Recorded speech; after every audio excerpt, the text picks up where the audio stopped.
दादा धन्यवाद. संकटाच्या काळामध्ये मी शेतकऱ्याच्या वतीनं खरं तर डॉक्टर चेतन बोराडे, ओम दादा, कैलास पाटील, मी शेतकऱ्याच्या वतीनं आपल्या मनपूर्वक कृतज्ञता व्यक्त करतो. संकटाच्या काळामध्ये तुम्ही तुमच्या पक्षाच्या वतीनं आम्हाला आमच्या घरापर्यंत सेवा दिला त्याबद्दल मी तुमच्या सर्व टीमचं आभार व्यक्त करतो.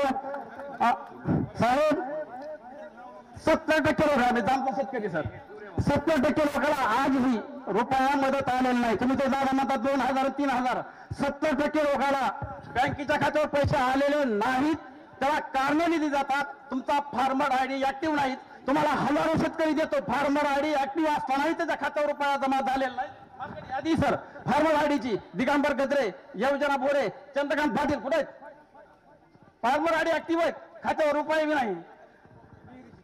विहिरीचा पंचनामा केलेला हो का पाटसांगवी राजाभाऊ नाईक नवरे चित्र घ्या. शांत राहा, फक्त शांत राहा. मी आपल्या वतीनं सविस्तर साहेबासमोर बाजू मानतो. टेन्शन तुम्ही काहीच घेऊ नका. आपल्याकडे पुरावे आहेत. साहेब सरकार एवढं मूर्खात काढतायत आम्हाला. यांनी सांगितलं आपल्याला पंजाबच्या धर्तीवर 50,000 रुपये हेक्टर आम्ही मदत देत आहोत. पंजाबपेक्षाही जास्त तुम्हाला मदत देत आहोत. साहेब एक मिनिट तुम्ही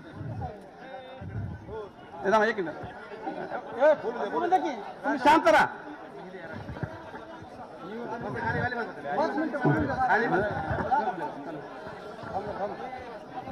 तर देवाभाऊनी सांगितलं होतं 50,000 ज्यावेळेस त्यांनी प्रेस कॉन्फरन्स घेतली आणि 31,000 कोटीचा पॅकेज आम्ही देत आहोत. कुणाला?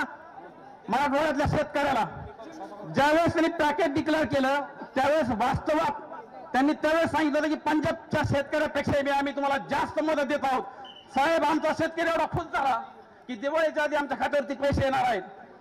यामध्ये अनेक शेतकरी असे सर 2,000 3,000च्या पुढे पैसे आलेले नाहीत.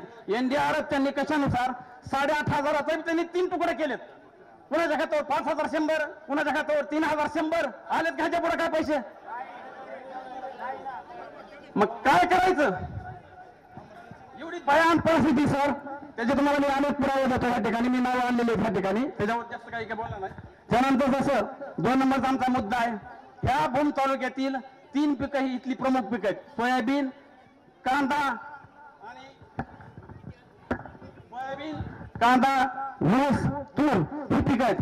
सर सोयाबीनचा आज आम्ही कशी बशी तरी पावसात पिकं काढली. त्याच्यामध्ये विक्री उत्पादन आम्हाला सर 6 क्विंटल मिळाले किंवा जास्तीत जास्त 4 क्विंटल. सोयाबीनचा भाव आहे साहेब 3,500. तुम्ही म्हणताल का 4,000 सुद्धा नाहीत. विरोधी पक्ष नेते म्हणून तुम्हाला सांगतो कारण आडत 2 किलो कट ती करून आम्हाला 3,500 रुपये भाव पडतोय. हो शांत राहा.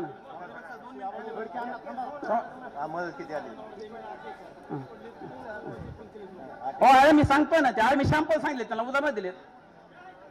सोयाबीनचा भाव आहे साहेब 3,500 रुपये. आतापर्यंत शेतकऱ्याजवळ आता 1 क्विंटल माल शिल्लक नाही.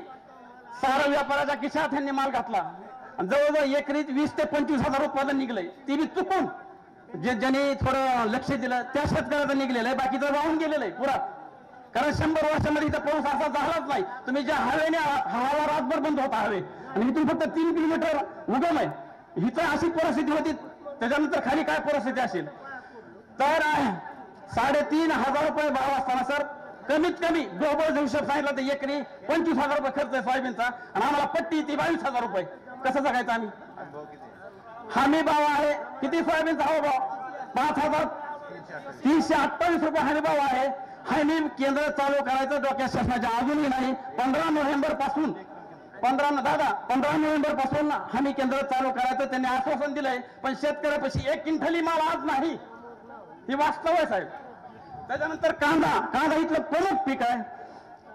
कांद्याची काय परिस्थिती? आज मार्केटचा भाव आहे साहेब 10 रुपये. कालचं मी मार्केट विचारलं सोलापूरला, नवीन कांद्याचा भाव 10 रुपये किलो आहे. मला तुम्ही सांगा साहेब 2000 मध्ये मी ज्यावेळेस लहान होतो त्यावेळेस सोयाबीनचा दर 3,500 रुपये होता. 2025 मध्ये सोयाबीनचा दर 3,500च आहे. कांद्याचा दर 10 रुपये किलो होता 2000 मध्ये. 2025 मध्ये तो दर 10 रुपये आहे. साहेब आम्हाला जमिनीतला माती काढावं लागेल. माती ही भयान परिस्थिती इथली साहेब. आम्ही कसं जगायचं? आणि त्याच्यानंतर शांत राहतो मी बोलतोय ना मी. त्याच्यानंतर साहेब दूध घेतलं प्रमुख दूध हा प्रमुख व्यवसाय घेतला. बोन तालुका दुधाच्या बाबतीत महाराष्ट्रात 1 नंबरला अग्रेसर होता.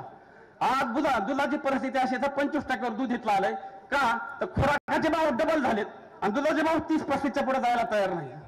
आणि सरकार तर सांगतंय सक्षम भारत केला पाहिजे. आज सक्षम भारत, समृद्ध भारत, पीक डबल केलं पाहिजे असं सरकारचं धोरण आहे.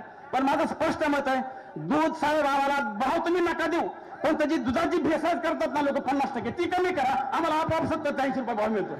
ही ग्राउंड रिपोर्ट आहे, मला क्लिअर सांगतो. आम्हाला भाव देऊच नका, आम्हाला कर्जमाफी करूच नका. विरोधी पक्ष दादा तुम्हाला पण सांगतोय आम्हाला कर्जमाफी करू नका, कारण आमची जी खुली व्यवस्था आहे मार्केटमध्ये, जगाच्या बाजारपेठेत आम्हाला खुलं भाव दे.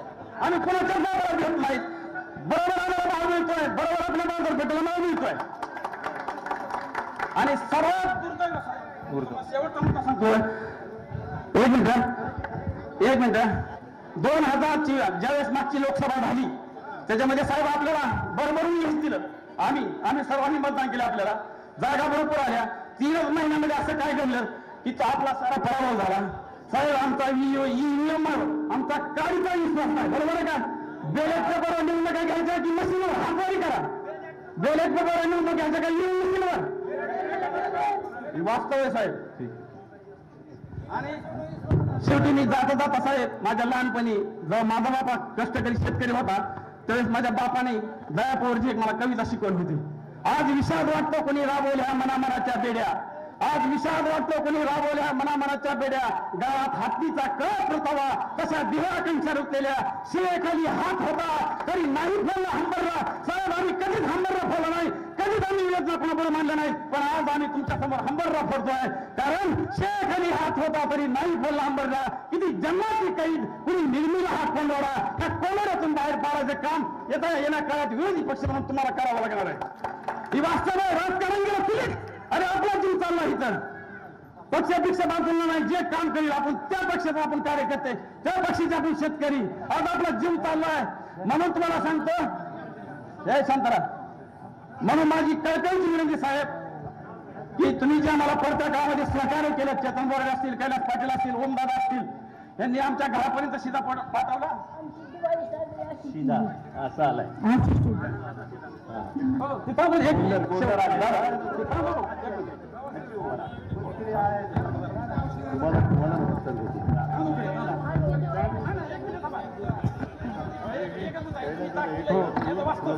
हॅलो साहेब, ही जी तांदूळ आहे ना 2009 पासून आम्ही आहे का शेतकऱ्याची मुलं, आमची सर्वांच्या शेतकऱ्याची मुले जिल्हा परिषदेच्या शाळेत आहेत.